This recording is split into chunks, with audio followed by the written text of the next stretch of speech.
Avez-vous demandé la permission à la propriétaire des lieux ?» Ma voix était calme, mais ferme, en voyant ma belle-fille sur le palier, entourée de bagages.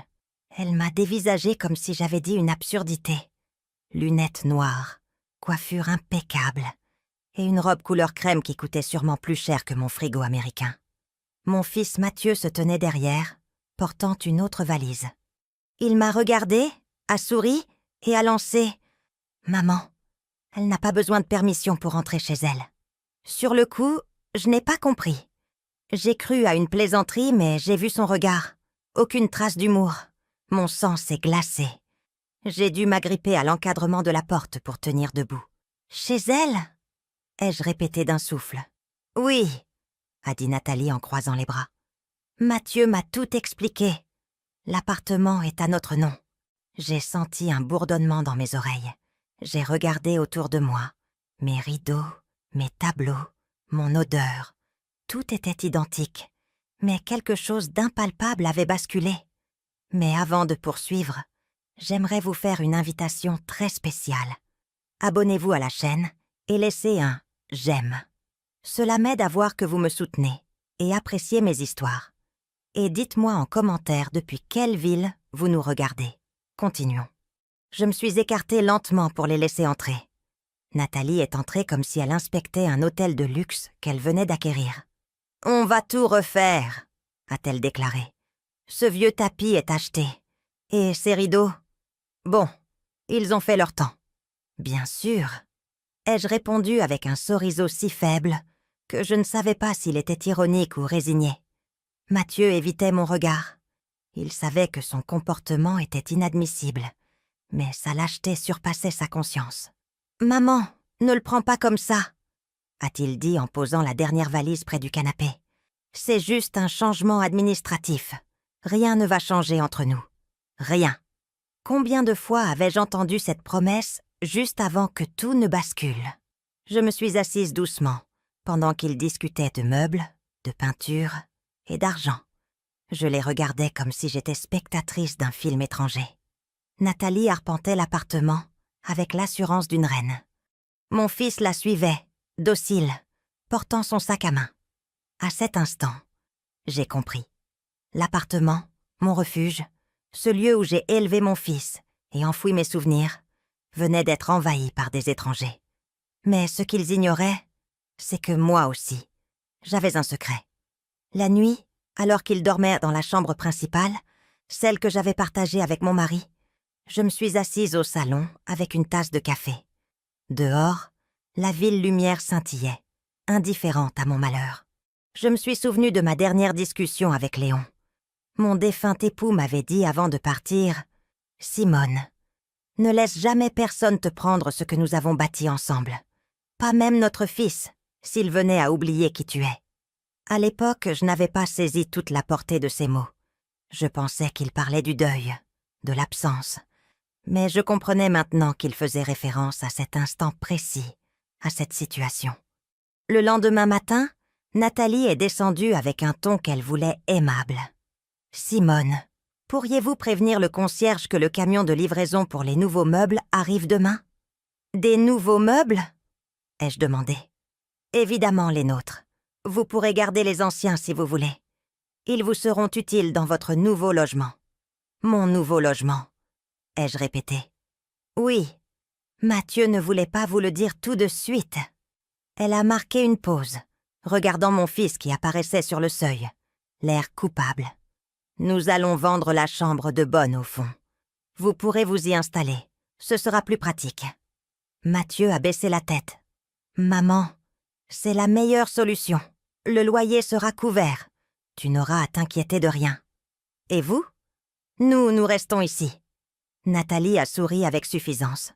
« La famille s'agrandit, vous comprenez ? Il nous faut de la place. » Je n'ai rien dit. Je me suis contentée de les regarder. Mathieu fuyait mon regard. Nathalie a rajusté ses bracelets avant de monter à l'étage. Alors, sans qu'il ne me voie, j'ai souri. Un sourire lent, presque invisible. Ils pensaient m'avoir acculée, mais ils avaient oublié un détail. Je n'avais jamais cédé mon nom sur les documents. Et ce qu'ils allaient me découvrir allait bientôt me rendre non seulement mon appartement, mais aussi mon pouvoir. Cet après-midi-là, je suis sortie marcher. Je suis allée au parc Monceau, là où j'aimais flâner avec Léon. Je me suis assise sur notre banc habituel, les mains sur les genoux. L'air sentait les tilleuls en fleurs. « On n'hérite pas d'une maison, on en prend soin », m'avait-il dit un jour. En me souvenant de cela, j'ai décidé que l'heure n'était plus aux soins, mais à la reconquête. Je suis rentrée d'un pas lent, mais déterminée. Dans l'ascenseur, je me suis regardée dans le miroir. Une femme de 70 ans m'a fixée.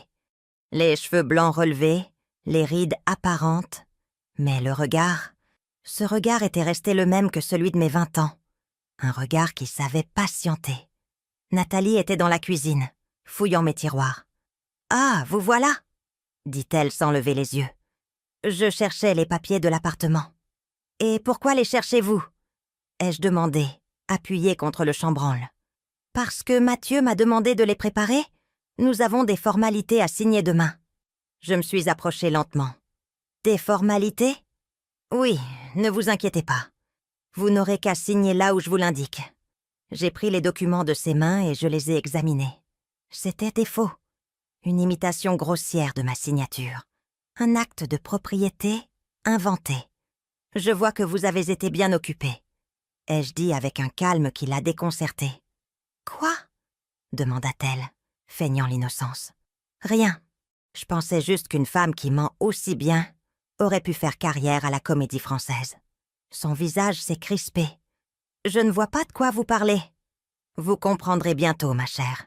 Très bientôt. » Cette nuit-là, j'ai peu dormi. J'entendais Mathieu parler à voix basse au téléphone dans le couloir. « Oui, on signe tout demain. Ne t'en fais pas, je gère. » Maman ne se doute de rien. J'ai mis la main devant ma bouche pour ne pas éclater de rire. Comme il connaissait mal sa mère.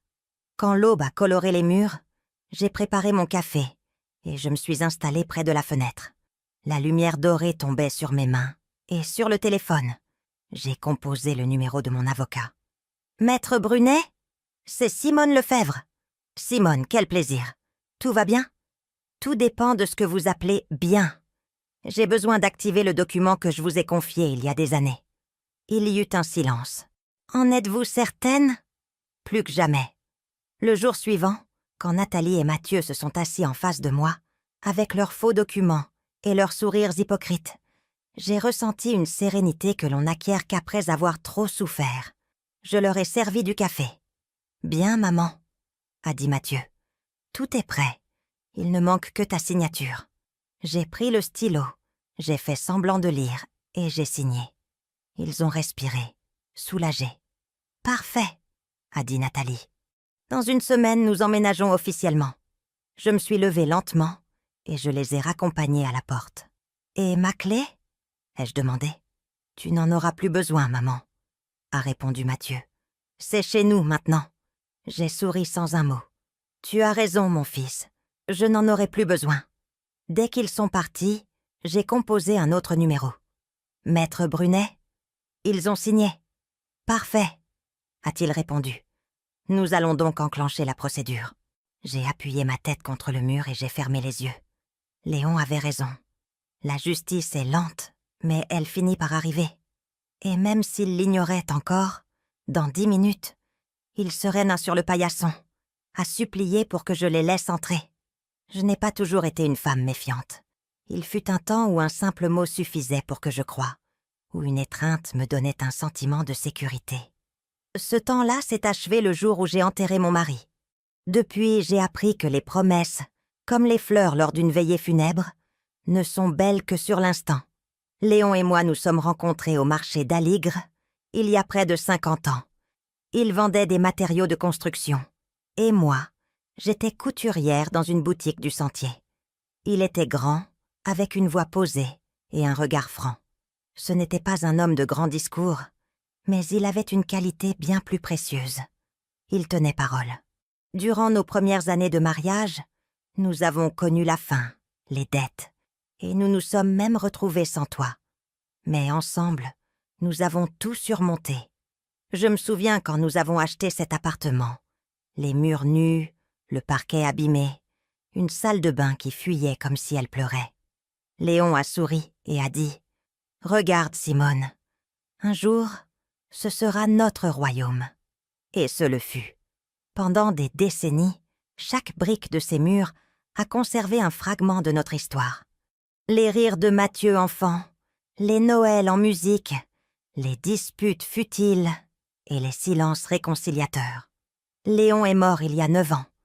Une crise cardiaque l'a emporté dans son fauteuil, le monde sur la poitrine, la télévision allumée. Cette nuit-là, mon univers s'est effondré. Pendant des mois, je ne pouvais plus mettre un pied dans ce salon. Je vivais recluse dans ma chambre, volet clos, à parler à son portrait. Mathieu a été mon réconfort. Il venait chaque jour, m'apportait à manger, me parlait de son travail, de Nathalie. Je l'écoutais, sentant qu'il me restait au moins une part de Léon à travers lui. Mais avec le temps, quelque chose a commencé à changer. Mathieu est devenu impatient. Il ne parlait plus de souvenirs, mais de paperasse, de signature, de propriété. Il me réclamait des documents sous prétexte de m'aider avec la comptabilité. Et un jour, alors que je portais encore le deuil, il m'a tendu une enveloppe. « Maman, la banque a besoin de ta signature pour mettre à jour des informations. Rien d'important, une simple formalité. » J'ai eu confiance, j'ai signé. L'après-midi même, j'ai senti le regard de Léon sur moi depuis son portrait, grave, comme s'il tentait de m'avertir. Quelques semaines plus tard, j'ai découvert par hasard que ces papiers n'étaient pas pour la banque. Un voisin qui travaillait dans une étude notariale m'a appris que Mathieu avait utilisé une copie de ma signature pour entamer une procédure de transfert de propriété. D'abord, j'ai refusé d'y croire. Je me disais que c'était une erreur, que mon propre fils ne pouvait pas me faire ça. Mais la réalité est impitoyable quand on la regarde en face. Il l'avait fait. J'ai pleuré en silence pendant des jours. Non pas par peur de perdre l'appartement, mais parce que je comprenais que j'avais perdu quelque chose de bien plus précieux, la confiance. Pourtant, je ne me suis pas effondrée. La semaine même, je me suis rendue à l'étude de mon avocat, Maître Brunet, un ami de jeunesse de Léon. Je lui ai apporté tout ce que j'avais, les copies, les reçus, les documents. Il a tout examiné avec calme et m'a dit « Simone, votre mari était plus prévoyant que vous ne le pensez. Il y a quelque chose que votre fils ignore. » Il m'a montré un document que j'avais moi-même oublié, le testament original de Léon, contenant une clause qu'il avait ajoutée de sa main des années auparavant. C'était une feuille jaunie, couverte de son écriture assurée. Il y était écrit « Dans l'éventualité où ma femme subirait des pressions, serait manipulée ou trompée pour signer la cession de n'importe lequel de nos biens, le dit acte sera automatiquement frappé de nullité.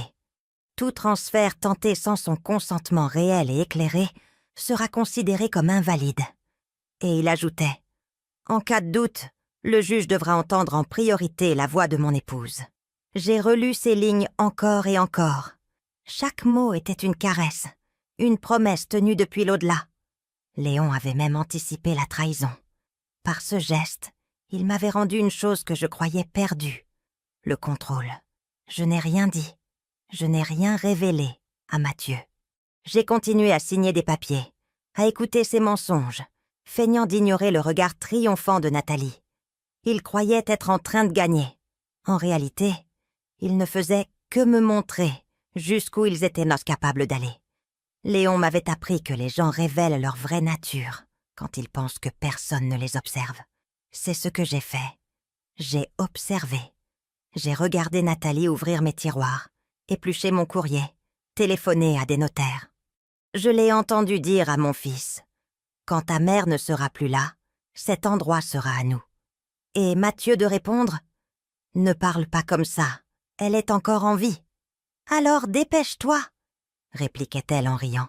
« Je ne vais pas passer ma vie à cohabiter avec une vieille. » Chaque mot me blessait, mais me donnait aussi de la force. Parfois, la douleur sert à forger l'âme, comme le feu trempe l'acier. 1 mois plus tard, j'ai décidé de préparer ma propre contre-attaque. Je suis retournée à l'étude de Maître Brunet et j'ai signé un nouveau document, Une mise à jour du testament de Léon. Cette fois, tout était placé sous mon contrôle absolu. J'ai aussi ajouté quelque chose. Une clause secrète, rédigée de ma main, que seuls lui et moi connaissions. Si mon fils ou son épouse tentent de nouveau de s'approprier mes biens sans mon consentement, ils perdront tout droit légal sur ceux-ci, et la propriété reviendra directement à la Fondation Lefebvre, créée en mémoire de mon époux. Maître Brunel a cacheté, m'a regardé et a dit « Simone, ce n'est pas seulement de la justice, c'est de la protection. » J'ai hoché la tête. Je ne cherche pas la vengeance, maître. Je veux juste dormir en paix. Pendant un temps, j'ai retrouvé une certaine quiétude. Mathieu venait moins souvent. Nathalie n'apparaissait que lorsqu'elle avait besoin d'argent. Et moi, je continuais de jouer la femme faible, un peu perdue, la pauvre vieille, qui ne comprend rien aux lois. Ils ignoraient que chacun de leurs gestes me rapprochait de mon heure. Parfois, en cuisinant, je parlais tout bas à Léon. « Tu vois, mon vieux, il tombe tout seul dans le panneau. » Et il me semblait entendre son rire discret, celui qui faisait vibrer les verres quand quelque chose l'amusait. Un soir, Mathieu est arrivé avec un ton mielleux qui m'a donné des frissons. « Maman, » dit-il en me caressant l'épaule, « je t'ai apporté une tarte de ta boulangerie préférée. »« Merci, mon fils. À quoi dois-je cette attention ? » ?»« À rien. Je veux juste que tu saches qu'on t'aime, n'est-ce pas, Nathalie ? » ?»« Bien sûr, belle maman. » a-t-elle répondu avec un sourire si faux qu'il semblait peint. Je me suis contentée de les observer. Ceux qui simulent l'affection craignent toujours le silence, et le mien les mettait mal à l'aise. Cette nuit-là, après leur départ, j'ai ouvert mon tiroir et vérifié mes documents. Tout était à sa place.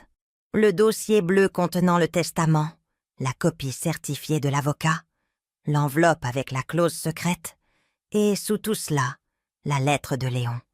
Je l'ai prise et je l'ai relue. « Simone, si un jour l'amour maternel t'aveugle, souviens-toi qu'on élève les enfants pour qu'ils prennent leur envol, pas pour qu'ils pillant le nid. Le moment venu, ne fais pas preuve de pitié. La dignité ne se transmet pas, elle se défend. » J'ai pleuré cette nuit-là. Pas de tristesse, mais d'amour. Car j'ai compris que le véritable héritage que m'avait laissé Léon, ce n'était ni des biens, ni de l'argent. C'était la force. Le lendemain matin, je me suis regardée dans le miroir et j'ai vu quelque chose de nouveau dans mon regard. Ce n'était plus celui d'une mère blessée, mais celui d'une femme qui avait décidé que son histoire ne s'achèverait pas dans la pitié, mais dans la justice.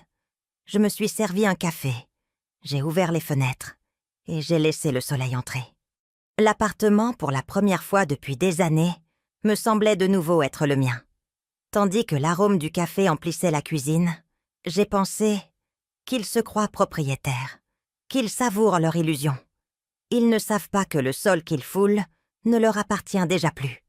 Car même s'ils l'ignoraient encore, cette signature qu'ils attendaient tant serait le début de leur chute. Quand j'ai entendu la sonnette ce matin-là et que j'ai vu Mathieu avec 2 grosses valises et Nathalie portant une boîte à chaussures, j'ai su que les ennuis s'installaient chez moi. « Maman, » dit-il en forçant un sourire, « on reste juste quelques jours, le temps d'arranger les choses pour le nouvel appartement. » J'ai feint la surprise. « Quelques jours. Bien sûr, mon fils, cette maison sera toujours la tienne. » J'ai menti. Mais dans la guerre de l'amour et de la trahison, le silence est aussi une arme. Nathalie est entrée sans s'essuyer les pieds, a posé ses affaires au sol et a dit « Mathieu, dis au concierge de monter le reste. Je ne vais pas me salir à faire des allers-retours. »« Comme tu veux, mon amour, » a-t-il répondu en courant obéir. Je l'ai observé calmement. Ses ongles rouges ressemblaient à des cerfs. Elle toisait mon salon comme si elle évaluait le prix d'une antiquité. « C'est petit quand même, non ?» a-t-elle commenté. « Mais avec une bonne rénovation, ça pourrait être décent. »« Décent », ai-je répété, maîtrisant ma colère. « Oui, je suppose. » Les premières nuits furent un supplice. Nathalie cuisinait avec la musique à fond, laissait la vaisselle sale dans l'évier et remplissait le frigo de choses que je ne reconnaissais pas. Jus coloré, plats surgelés, bière de luxe. Mon appartement, qui sentait autrefois le café et le pain grillé, s'est mise à sentir le parfum bon marché et la nourriture réchauffée. Mathieu ne dînait plus avec moi. Il mangeait devant la télé avec elle, riant comme si la vie était une comédie. Un après-midi, alors que je lavais les assiettes, j'ai entendu Nathalie lui dire « Mathieu, dis à ta mère d'arrêter d'utiliser cette vieille vaisselle. Ça me dégoûte de manger là-dedans. Nathalie, s'il te plaît, fais-le. Je ne veux pas qu'elle me refile ses manies de vieille. » Je suis restée immobile, les mains dans l'eau chaude. J'ai senti mon cœur se serrer. Mais je n'ai rien dit. Les gens qui aiment humilier les autres ne méritent pas une réponse immédiate. Ils méritent une leçon, administrée lentement. Quelques jours plus tard, ils ont ramené d'autres affaires. Une nouvelle télévision, des rideaux, un miroir immense et même un lit king size qui tenait à peine dans la chambre. « Maman, tu pourrais dormir dans la petite chambre pendant quelque temps ?» m'a dit Mathieu d'une voix tremblante. « Celle de la couture ?»« Oui, juste le temps qu'on s'installe. » J'ai acquiescé. « Bien sûr, mon fils, ne t'en fais pas. » Nathalie a souri, satisfaite. « C'est bien que vous compreniez, belle maman. Comme ça, tout le monde sera plus à l'aise. » Cette nuit-là, j'ai déménagé mes affaires dans le petit débarras du fond, là où je gardais mes machines à coudre et les albums photos. Le matelas était vieux, l'air sentait le renfermer. Mais je n'ai pas pleuré. En installant mes couvertures, j'ai pensé « Toute reine sait quand céder son trône pour mieux préparer son retour. » Au fil des semaines, ils ont pris possession de tout. Nathalie organisait des soirées avec ses amis dans mon salon. J'entendais leur rire depuis ma petite chambre, et l'écho frappait les murs. Parfois, j'allais à la cuisine, et je les entendais parler de moi. Je ne comprends pas comment elle peut vivre comme ça, entourée de vieilleries. Oh, laisse-la, elle n'en a plus pour longtemps. Elle riait de moi, dans ma propre maison.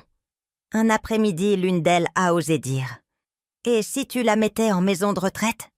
Avec ce que vaut cet appartement, vous pourriez acheter plus moderne. » Nathalie a haussé les épaules. « Chaque chose en son temps. Je ne veux pas que le fils se dégonfle maintenant. » Depuis le couloir, j'ai tout entendu. Chaque mot était un coup, mais c'était aussi une pièce de plus à mon dossier. Il n'y a pas pire erreur que de croire qu'une femme âgée est sourde. 3 mois ont passé. Mathieu ne me parlait presque plus. Il avait quitté son travail et vivait désormais des économies que j'avais naïvement mises à son nom pour les urgences. Nathalie contrôlait tout, les courses, les comptes, jusqu'aux clés de la boîte aux lettres.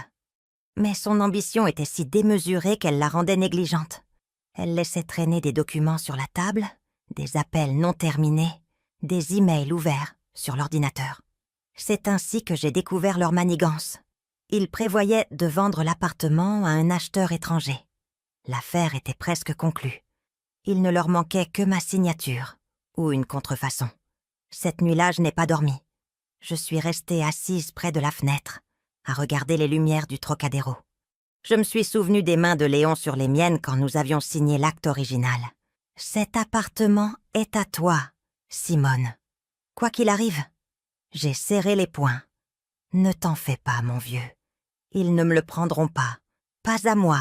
Pas comme ça. » Le lendemain matin, je suis descendue à l'étude de Maître Brunet. « La documentation est prête ?» ai-je demandé. Il m'a regardée avec complicité. « Plus que prête.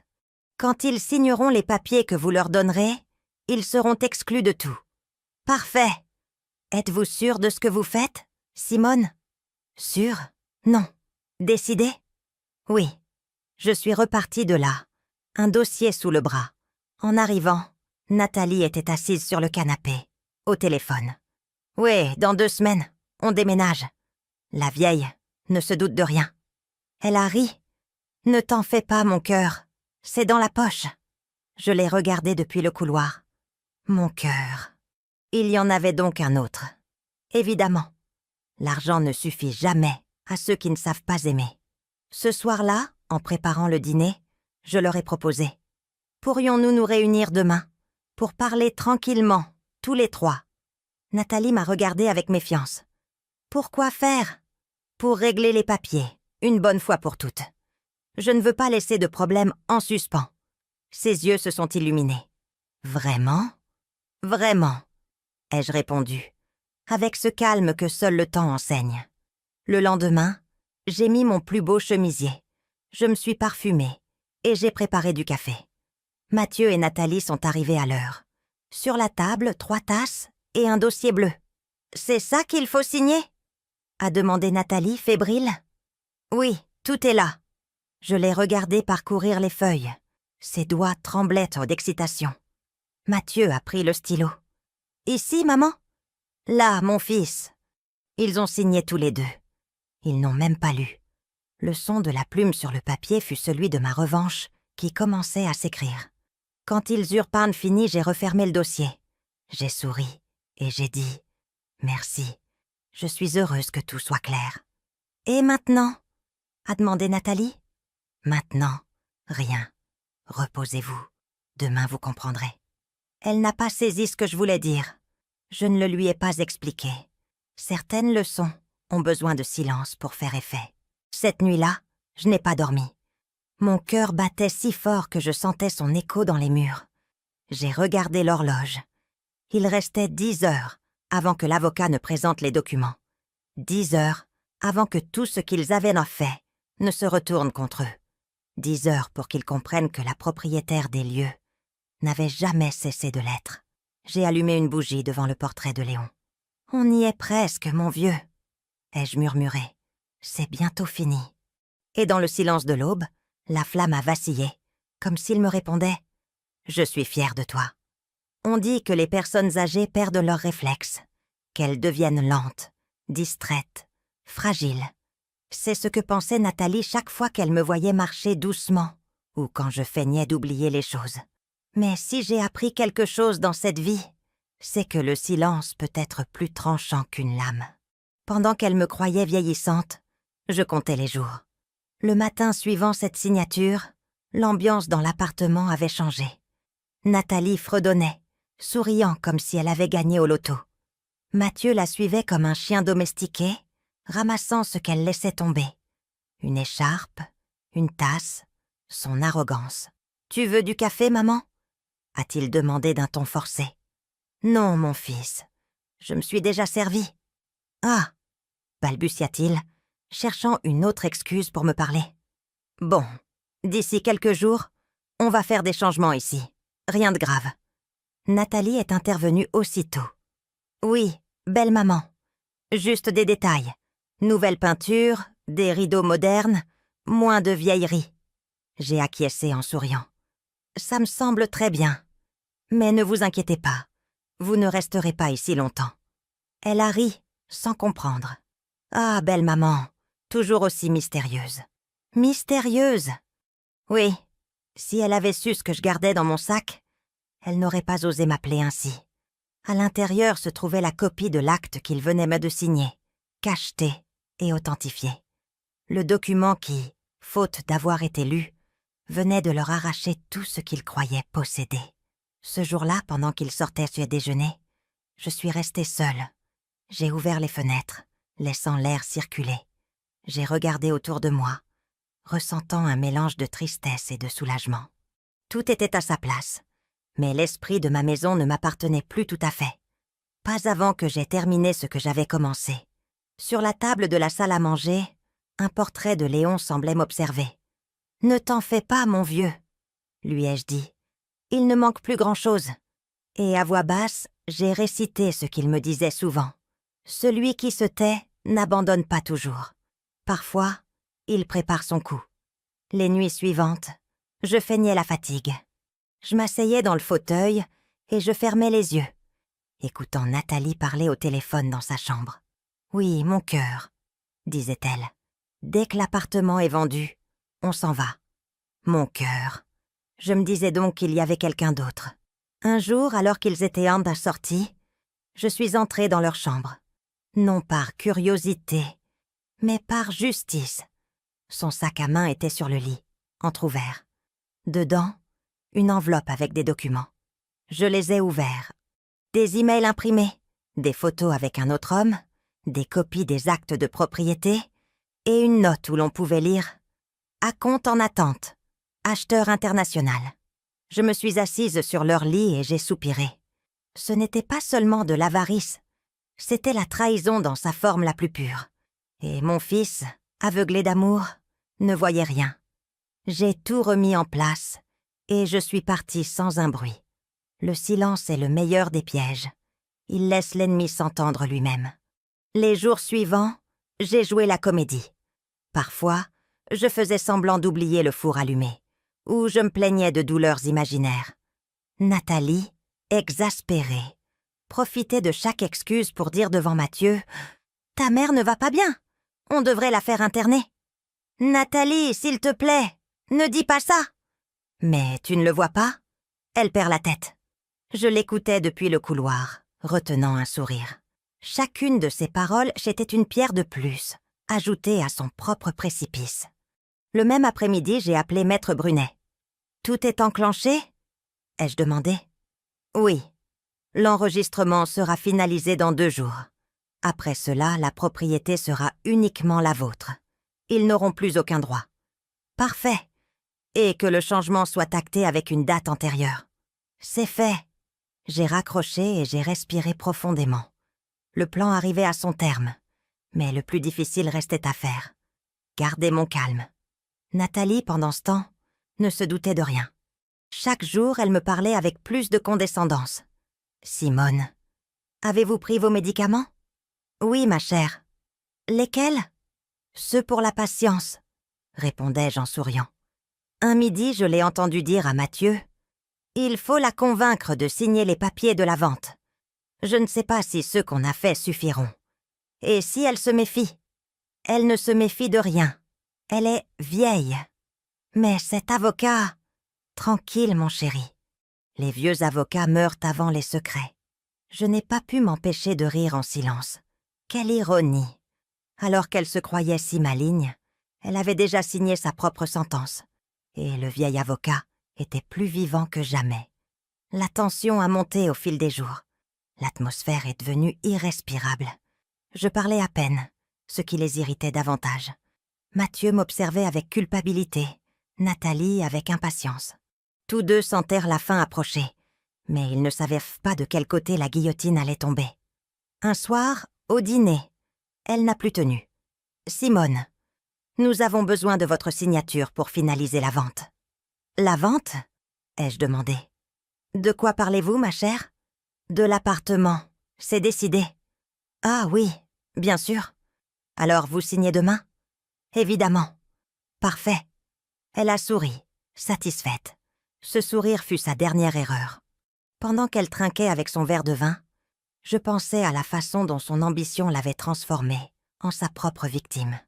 Le jour suivant s'est levé. Gris. Il pleuvait, et le son de l'eau contre les vitres semblait battre au rythme de mon pouls. Nathalie s'est préparée avec soin. Mathieu, en revanche, était tendu. « Tu es sûre, maman ?» m'a-t-il demandé. « Oui, mon fils. Je suis prête. » Nous nous sommes assis à table. L'avocat est arrivé, ponctuel, avec sa mallette. « Bonjour » a-t-il salué. « J'apporte tout en ordre. » Nathalie lui a serré la main, confiante. « Enchantée. Quel plaisir de vous rencontrer enfin. »« Le plaisir est pour moi » a-t-il répondu, dissimulant son ironie avec élégance. J'observais tout en silence. Il a sorti un dossier, l'a ouvert et a dit « Voici l'acte définitif. » Nathalie a pris le stylo. « Où est-ce que je signe ?»« Ici et ici » a indiqué l'avocat. Elle a signé avec un large sourire. Mathieu aussi. Quand j'ai eu fini de signer à mon tour, l'avocat a rangé les papiers d'un geste solennel. « C'est fait ? Et maintenant ?» demanda-t-elle, anxieuse. « Maintenant, rien. Dans quelques jours, vous recevrez la notification officielle. » Ils ne savaient pas que cette notification leur apprendrait que la propriété avait été transférée de manière irrévocable à mon nom, avec effet rétroactif, et que toute vente ultérieure serait nulle et non avenue. Quand ils sont partis célébrer, je suis restée seule. L'appartement était calme, mais sous ce calme battait un ouragan. Je me suis assise dans le canapé, j'ai fermé les yeux et j'ai senti les larmes glisser sur mes joues. Pas de tristesse, de soulagement. Car ce jour-là, j'ai compris une chose. Le silence a un prix élevé, mais quand on le paie avec sa dignité, il se transforme en pouvoir. J'ai pensé à Léon, à ses mots, à son rire, à sa foi en moi. Ceux qui te sous-estiment, Simone, te donnent le temps de réfléchir. Et oui, j'avais réfléchi. J'avais tellement réfléchi que désormais, tout était sous mon contrôle. Cette nuit-là, alors que la pluie continuait de tomber, j'ai appelé Maître Brunet. « Tout est terminé ?» ai-je demandé. « Oui, Simone. Depuis aujourd'hui, légalement, la propriété est entièrement à vous. Merci, maître. Que ferez-vous maintenant ? Attendre. Il n'y a pas de meilleure justice que celle qui arrive d'elle-même. » J'ai raccroché et je suis restée à regarder la porte. Je savais qu'il la franchirait fort bientôt et que lorsqu'il le ferait, il ne serait ni plus les bienvenus. Le jour s'est levé sur un ciel si pur que le regarder faisait mal. Après tant de nuits blanches, j'ai enfin senti que l'air avait un autre poids, une autre texture. Ce n'était pas encore l'espoir, mais c'était un prélude au calme. En préparant mon café, j'ai entendu les pas de Nathalie dans le couloir. Elle marchait avec ses talons comme si le monde lui appartenait. « Bonjour, belle maman », dit-elle de cette voix mielleuse qui m'a toujours écœurée. « Aujourd'hui est un grand jour. »« Ah oui, bien sûr. » Elle s'est servie un peu de mon café sans demander la permission. « Aujourd'hui, nous allons chez le notaire pour finaliser le contrat. » J'ai souri sans répondre. Elle ne comprenait pas que le contrat était déjà finalisé, mais pas en sa faveur. En milieu de matinée, Mathieu est arrivé, la chemise déboutonnée, le visage de celui qui n'a pas bien dormi. « Maman, » dit-il sans oser me regarder, « j'espère que tu ne vas pas être trop nerveuse aujourd'hui. C'est juste une formalité, mon fils. Le trac, c'est pour ceux qui n'ont pas la conscience tranquille. Ne commence pas, s'il te plaît. Nathalie est si enthousiaste. Je sais. Les illusions sont dangereuses quand elles ne reposent pas sur la vérité. » Il a baissé les yeux et il est sorti sans répondre. Pauvre Mathieu. Il ne comprenait pas que la pire vengeance n'était pas de lui crier dessus ou de le punir, mais de laisser la vie lui montrer la vérité d'elle-même. En me coiffant devant le miroir, je me suis observée attentivement. À 70 ans, mes rides n'étaient pas ma honte. Elles étaient mon armure. Chaque ligne était une histoire survécue. Et ce jour-là, j'étais sur le point d'écrire la dernière. Avant de continuer, dites-moi ici en commentaire ce que vous pensez de cette histoire jusqu'à présent et ce que vous feriez à ma place. Ne quittez pas la vidéo, car ce qui va suivre va vous donner la chair de poule. Continuons. Nous sommes arrivés à l'étude à midi. Le soleil tapait sur l'asphalte et Nathalie marchait devant nous, le dossier bleu à la main. « Ne traîne pas, Mathieu, » lui disait-elle. « Après, je veux déjeuner au nouveau restaurant. » L'avocat, Maître Brunet, nous attendait déjà. « Bonjour, Madame Lefebvre. » Il m'a serré la main avec respect. « Tout est prêt. »« Merci, maître. » ai-je répondu. Nathalie ne pouvait cacher son excitation. « Tout est en ordre, n'est-ce pas? Je ne veux pas de complications. »« Absolument, » dit l'avocat en regardant les documents. « Il ne manque que vos signatures. » Nous nous sommes assis face au bureau. Mathieu a pris le stylo. « Où est-ce que je signe ?» demanda-t-il. « Ici, » indiqua l'avocat. « Et votre épouse ici, s'il vous plaît. » Nathalie a signé avec un sourire large, presque théâtral. « Voilà, » dit-elle en reposant le stylo. « Officiellement, l'appartement sera vendu dans moins d'une semaine. » L'avocat a levé les yeux. « Vendu ? Ah bon ?» Elle a haussé les épaules.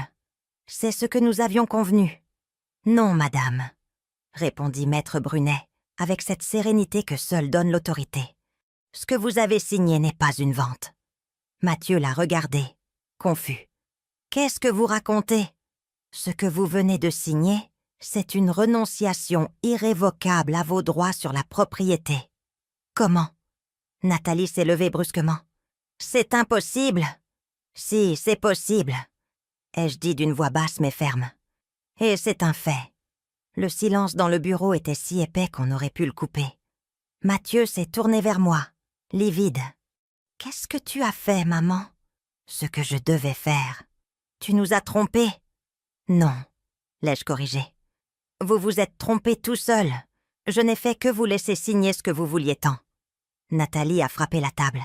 « C'est illégal. Ça ne l'est pas, » est intervenu l'avocat. « Tout est en règle. Signé, cacheté et enregistré chez un notaire. Et avec effet rétroactif. Qui plus est. »« Ça ne se peut pas !» a-t-elle hurlé. « C'est pourtant le cas, madame, » dit-il en refermant le dossier d'un geste calme. « À compter d'aujourd'hui, vous et votre mari n'avez plus aucun droit sur ce bien. » Mathieu s'est effondré sur sa chaise. « Pourquoi, maman ?» demanda-t-il, la voix brisée. « Pourquoi tu as fait ça ?»« Parce que vous m'y avez forcé, » ai-je répondu, en le regardant avec un mélange de tendresse et de tristesse. « Parce que vous avez voulu me prendre la seule chose qu'il me restait de ton père. Et parce que tu as oublié qu'une mère peut être humble, mais pas idiote. » Nathalie s'est mise à pleurer. « Pas de remords, de rage. Ça ne va pas en rester là, » m'a-t-elle lancé. « Oh si, ça va en rester là. » Je me suis levée doucement. « Et je vais te dire une chose, Nathalie. Quand l'ambition aveugle quelqu'un, il n'y a pas besoin de le punir. Son propre reflet s'en charge. » Elle a tenté de répondre, mais les mots sont restés coincés dans sa gorge. Mathieu l'a regardé, vaincu. Un instant, j'ai cru revoir le petit garçon qui courait dans ses couloirs. Celui qui m'offrait des dessins tordus, avec des cœurs rouges. Et ce souvenir m'a fait plus mal que n'importe quelle trahison. Quand nous sommes sortis de l'étude, l'air avait une autre saveur. Le poids que je portais s'était dissous, comme si la justice avait un parfum de liberté. Nathalie marchait quelques pas derrière, marmonnant des insultes. Mathieu ne disait rien. Il se contentait de me suivre du regard, l'air perdu, comme s'il comprenait enfin qu'il avait touché le fond. Nous sommes montés dans le taxi en silence. Pendant le trajet, il a à peine osé demander « Et maintenant, qu'est-ce qui va se passer ?»« Rien, » ai-je répondu. « La maison restera la même. Sauf que maintenant, elle appartient à quelqu'un qui la respecte. » Il a hoché la tête, sans la force de répliquer. En arrivant à l'immeuble, Nathalie s'est précipitée vers le concierge. « Ne nous laissez pas entrer. Cette femme nous a volé notre maison. » L'homme m'a regardé, déconcerté. « Madame Lefebvre, que se passe-t-il ?»« Rien, Michel. Simplement, certains oublient qui est à la propriétaire ici. » J'ai sorti la copie de l'acte enregistré et je la lui ai montrée. À partir d'aujourd'hui, personne n'entre sans mon autorisation. « Entendu, madame. » Nathalie était figée. « Vous nous mettez à la porte ?»« Non, » ai-je répondu. « Je ne fais que vous rendre la liberté que vous désiriez tant. » Mathieu a baissé la tête. « Maman, va chez ta belle-mère, mon fils. Elle a toujours voulu t'avoir près d'elle. Ne fais pas ça, s'il te plaît. C'est déjà fait. » Je suis montée à l'appartement, seule. J'ai fermé la porte et pour la première fois depuis longtemps, j'ai respiré sans crainte. Le silence a retrouvé le son d'autrefois, celui de la paix. J'ai marché jusqu'au salon. Les rideaux étaient toujours ouverts et la lumière du crépuscule baignait les murs. Sur le portrait, Léon me regardait comme s'il souriait. « J'ai réussi, mon vieux !» ai-je murmuré. J'ai récupéré ce qui était à nous. Et pendant une seconde, je jure avoir vu la lumière du soleil caresser son visage sur la photo, comme s'il me donnait sa bénédiction. Cette nuit-là, j'ai entendu frapper à la porte. C'était Mathieu. « Maman, laisse-nous entrer, s'il te plaît, juste pour prendre nos affaires. »« Il n'y a plus de nos affaires, mon fils, mais je te laisse entrer 5 minutes. » Ils sont entrés, tête basse. Nathalie pleurait, mais ses pleurs n'avaient pas d'âme. Ils ont pris quelques sacs, des chaussures, des manteaux. Avant de partir, elle m'a regardée avec haine. « Ça ne s'arrêtera pas là. »« Si, ça s'arrête là, » lui ai-je dit, « parce que le mal s'arrête toujours quand il n'a plus personne à blesser. » J'ai fermé la porte doucement. Tandis que j'entendais l'écho de leurs pas s'éloigner, je me suis assise dans mon fauteuil, caressant le bord de ma tasse de café. J'avais récupéré ma maison, ma dignité, mon silence. Et j'ai compris quelque chose. Parfois, la vengeance, ce n'est pas de crier « j'ai gagné », mais de regarder dans le calme comment l'ennemi s'effondre tout seul. L'appartement sent de nouveau le café, le pain grillé, le savon de Marseille, le linge frais, le foyer. Après leur départ, j'ai passé 3 jours à nettoyer chaque recoin. Ce n'était pas seulement de la poussière que je balayais, mais des souvenirs putrides. Chaque verre que je lavais, chaque rideau que j'ouvrais, semblait expulser des murs l'air vicié qu'ils avaient laissé. Quand j'ai eu fini, je me suis assise par terre, épuisée, et j'ai pleuré. Mais c'était un cri différent. Pas de la tristesse, du soulagement. J'avais récupéré quelque chose de plus précieux que la propriété, la paix. Mathieu n'a pas reparu pendant des semaines. Pas un appel, pas une lettre, pas une visite. Au début, ça m'a fait mal. Je suis mère, après tout. Une part de moi attendait toujours d'entendre sa voix à la porte, comme quand il était enfant et criait « Maman, je suis rentrée !» Mais cette voix n'est pas venue. Et avec les jours, j'ai compris que parfois, le silence des enfants est la seule réponse que méritent les parents quand ils les ont trahis. Je me suis réfugiée dans ma routine. Je me levais tôt, je faisais mon lit avec soin, je préparais mon petit déjeuner en écoutant Édith Piaf. J'ai recommencé à lire mes romans, à soigner mes plantes, à repriser mes vieilles nappes. La solitude, qui m'effrayait avant, était devenue une amie silencieuse. Le soir, je parlais à Léon, comme toujours. « Tu sais, mon vieux, » disais-je à son portrait, « la maison respire à nouveau. Il n'y a plus de cris, ni de pas étrangers, ni de regards tordus. » Et il me semblait l'entendre me répondre de cette voix grave qui vit encore dans ma mémoire. « Je te l'avais dit, Simone. Ceux qui trahissent finissent par se trahir entre eux. » Un mardi, alors que j'arrosais les géraniums du balcon, le concierge m'a appelé d'en bas. « Madame Lefebvre, on vous a laissé une enveloppe. » « De qui ? » ?»« Je ne sais pas, madame. On l'a laissée dans la loge, sans nom. Je suis descendue. C'était une enveloppe blanche, sans expéditeur. Juste mon nom, écrit à l'encre bleue. Je l'ai ouverte sur place. À l'intérieur, un mot griffonné, à la hâte. « J'ai besoin de te voir. Je suis seule. Pardonne-moi. Mathieu. » Mon cœur a fait un bond. Je suis remontée, je me suis assise dans le fauteuil et j'ai relu la note encore et encore. L'espace d'un instant, la mère en moi a voulu courir le serrer dans ses bras, comme si le passé pouvait s'effacer d'un pardon. Mais la femme que j'étais devenue, celle qui avait survécu à l'humiliation, à la tromperie, à la perte, savait qu'un pardon sans changement ne vaut rien. J'ai laissé la note sur la table. « Si tu veux vraiment te racheter, » ai-je murmuré, « tu viendras me trouver la tête haute, pas avec des lettres cachées. » 3 autres jours ont passé sans nouvelles. Et juste au moment où je commençais à m'habituer au silence, on a frappé à la porte. 3 coups légers, retenus. J'ai ouvert. C'était Nathalie. Elle était défaite. Le maquillage avait coulé. Le regard était vide. « Qu'est-ce que tu fais ici ?» ai-je demandé. « J'ai besoin de vous parler.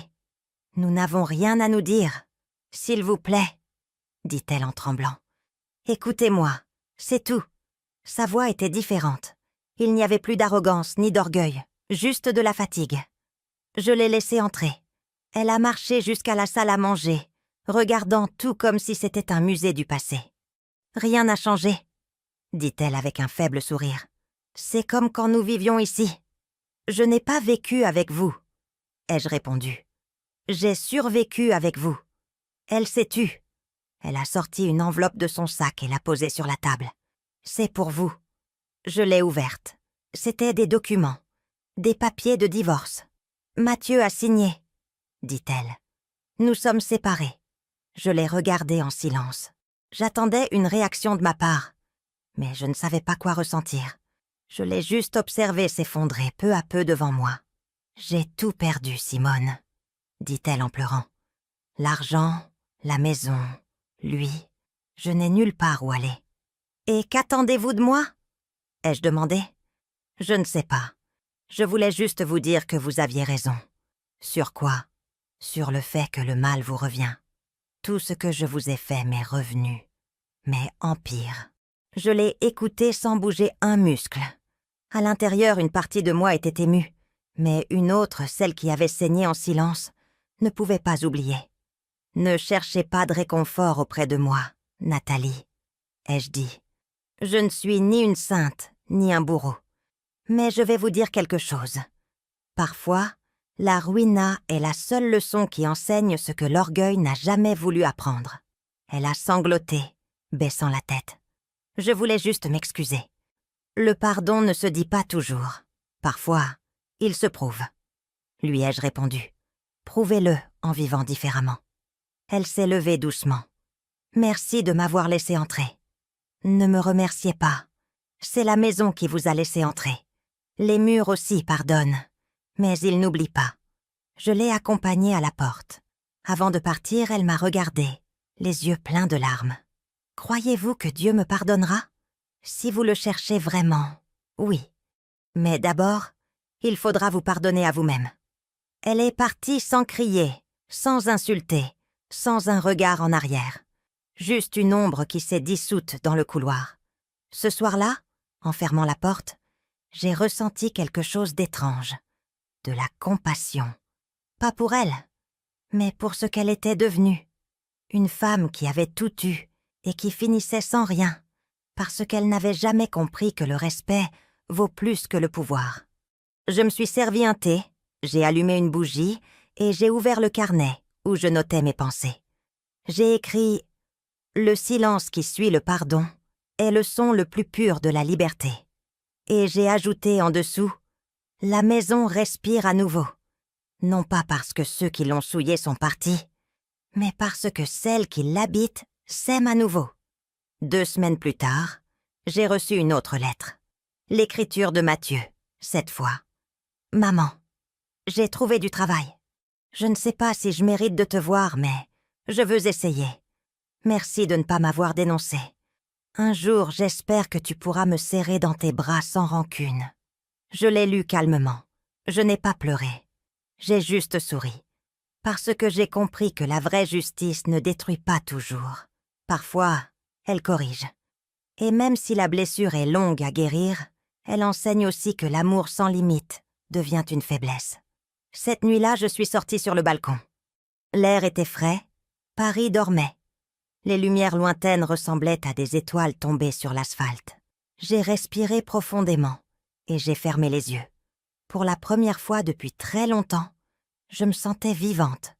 Je n'avais plus peur d'être seule, car la solitude n'était pas un vide. C'était un espace pour moi-même. Et tandis que le vent faisait bouger les rideaux, j'ai su que mon histoire n'était pas encore terminée. Parce que la maison respirava.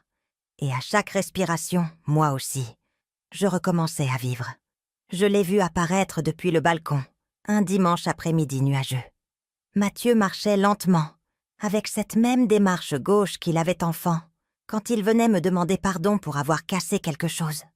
Mais cette fois, ce qu'il avait brisé, ce n'était pas un vase ou un jouet. C'était ma confiance, ma paix et le souvenir du fils que j'avais cru connaître. Je l'ai observé tandis qu'il montait les marches de l'immeuble. Il tenait un bouquet de fleurs d'une main et un dossier de l'autre. Quand il a frappé, j'ai mis du temps à ouvrir.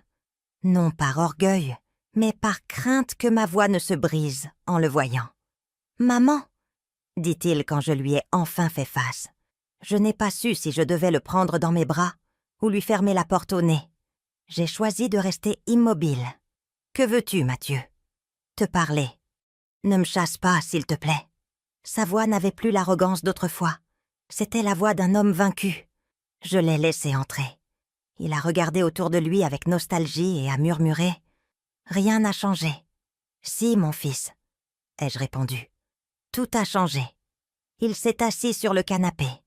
Le même où, des années plus tôt, nous restions tard à parler de ses projets, de son avenir, de ses rêves. Aujourd'hui, ce même canapé était témoin de quelque chose de bien différent. « Maman, pardonne-moi, » dit-il d'un coup. « Je n'ai aucune excuse. J'ai été un imbécile. »« Oui, tu l'as été, » ai-je répondu sans adoucir le coup. Il a baissé la tête. « Je ne cherche pas à me justifier. Mais Nathalie m'a manipulée. Elle m'a convaincue que c'était la meilleure solution, que tu n'aurais besoin de rien. »« Et toi ?» ai-je demandé en croisant les bras. Toi aussi, tu t'en es convaincu? Je ne sais pas. Je suppose. Je me suis laissé faire. Je voulais préserver la paix. La paix? J'ai ri amèrement. Tu appelles ça la paix? De vivre confortablement aux dépens de ta mère? Il n'a pas répondu. Le silence pesait comme du plomb. On n'entendait que le tic-tac de l'horloge du couloir, marquant chaque seconde de culpabilité qui passait entre nous. « J'ai travaillé, » dit-il enfin, « dans une menuiserie. Et que cherches-tu par là? La rédemption. Non, juste à recommencer. Alors recommence sans moi. » Je l'ai vu tressaillir, comme si ces mots étaient une balle. « Maman, s'il te plaît, » dit-il d'une voix tremblante. « Je ne veux ni ton argent, ni la maison. Je veux juste que tu me pardonnes. » Je l'ai regardé longuement. Il avait vieilli. Les cernes, les rides sur son front, le regard éteint. Ce n'était plus le fils arrogant qui m'avait chassé de chez moi. C'était un homme qui comprenait enfin ce qu'il avait perdu. « Sais-tu ce qui fait le plus mal, Mathieu ?» ai-je demandé à voix basse. « Non, maman. C'est que j'aurais donné ma vie pour toi. Et toi, par ambition ou par lâcheté, tu étais prêt à me laisser sans rien. »« Je le sais, » dit-il, étouffé. Et il n'y a pas un jour où je ne le regrette pas. Pendant quelques secondes, le silence a tout recouvert. Puis, il s'est levé, s'est approché de la table et y a posé le dossier. « C'est pour toi, » dit-il. « Ce sont les documents du compte joint. Je l'ai vidé, pas pour moi. J'ai tout donné à la fondation de papa, en ton nom. » Je l'ai regardé sans savoir si je devais le croire. « Je ne cherche pas à me racheter, » a-t-il poursuivi. « Je veux juste réparer ce qui peut l'être. »« On ne répare pas le mal avec de l'argent, Mathieu. »« Je le sais, » dit-il en baissant les yeux. « Mais laisse-moi essayer avec des actes. » Pour la première fois depuis longtemps, j'ai vu de la sincérité dans ses yeux. Une sincérité triste, maladroite, mais réelle. Je me suis approchée doucement et j'ai touché son épaule. « Sais-tu ce qu'il y a de plus difficile avec le pardon ?» lui ai-je dit. « Quoi ? C'est d'accepter qu'il arrive quand il ne change plus rien. » Mathieu s'est rassis, abattu, sans force. « Je n'attends pas que tu me serres dans tes bras ou que tu oublies ce que j'ai fait, » dit-il. « Je veux juste que tu saches que j'ai appris. » « Et qu'as-tu appris ? » Que l'argent ne remplace pas le respect et qu'une mère blessée fait plus mal que n'importe quel châtiment. Ces mots m'ont transpercé comme un couteau lent. Je n'ai pas pleuré, mais quelque chose en moi s'est brisé en silence. J'ai réalisé que malgré tout, il restait mon fils. Le même qui, un jour, m'avait ramené des fleurs du parc, celui qui s'endormait sur mes genoux. Je me suis approchée. J'ai pris le bouquet qu'il avait apporté et je l'ai mis dans l'eau. « Elles sont jolies, » ai-je dit. « Je ne sais pas si tu aimes, » a-t-il répondu. « Je ne me souvenais plus de tes fleurs préférées. »« Ce n'est pas grave, mon fils. Des fleurs restent des fleurs, tant qu'elles sont offertes sans culpabilité. » Il a souri faiblement. « Alors, tu me pardonnes ?» J'ai respiré profondément. Le pardon n'est pas un interrupteur sur lequel on appuie, mais je peux commencer à essayer. Nous sommes restés un long moment en silence. Lui, regardant le sol, moi, regardant ses mains, des mains qui avaient été celles d'un enfant cherchant ma sécurité et qui maintenant tremblaient comme si elles portaient toutes les erreurs du monde. « Maman !» dit-il soudain. « Qu'est-ce que tu vas faire de l'appartement ?»« Vivre !» ai-je répondu. « Ni plus, ni moins. Et si un jour j'ai besoin de revenir ? Alors, frappe à la porte. Si ton cœur est pur, elle s'ouvrira. » Mathieu a hoché la tête et pour la première fois depuis si longtemps, il m'a prise dans mes bras. Ce ne fut pas une étreinte longue ou chaleureuse, mais un geste fragile, craintif, mais sincère.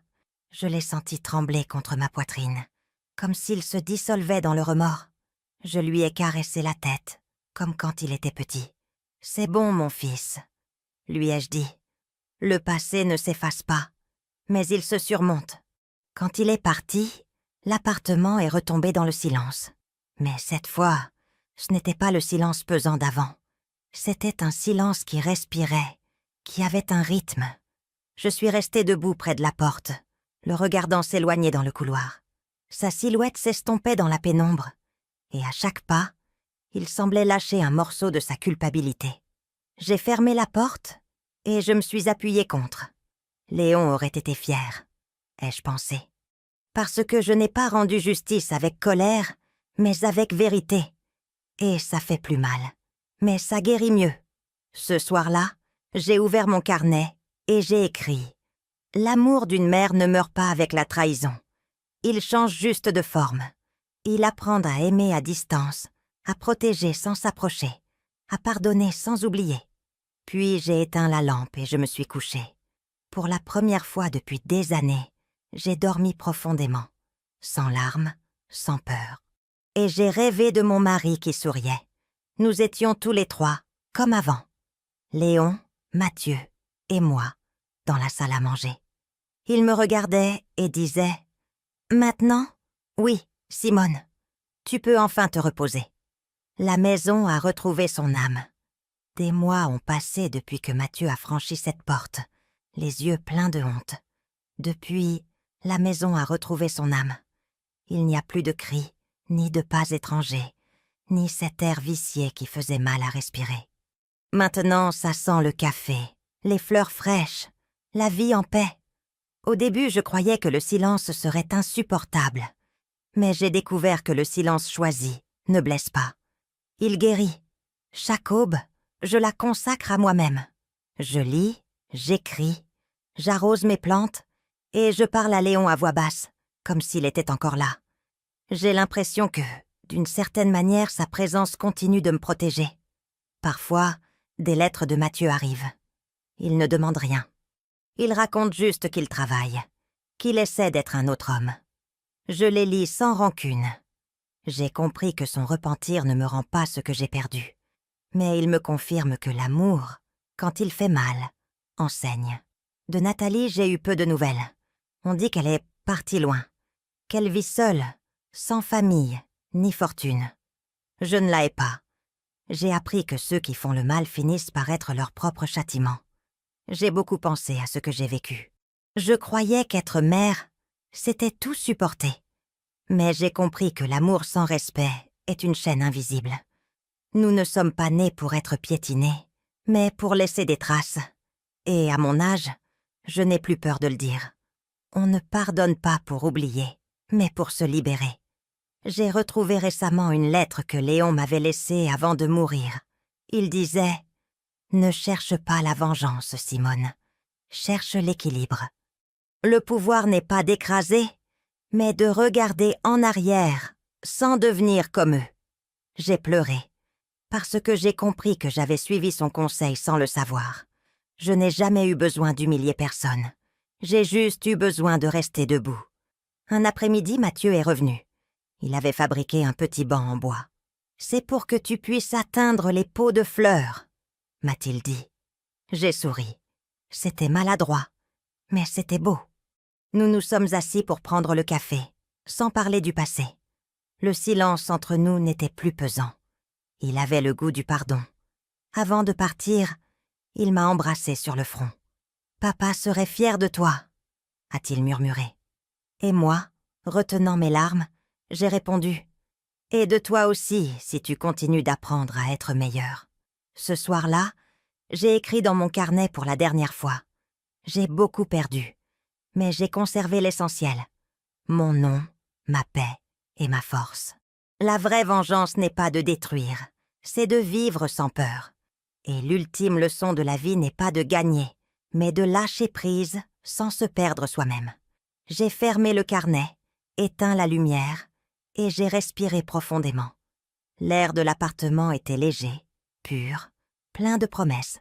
Et tandis que le vent faisait bouger les rideaux, j'ai su que Léon avait raison. La plus grande des justices, c'est de vivre tranquille. Si cette histoire vous a ému, abonnez-vous à la chaîne.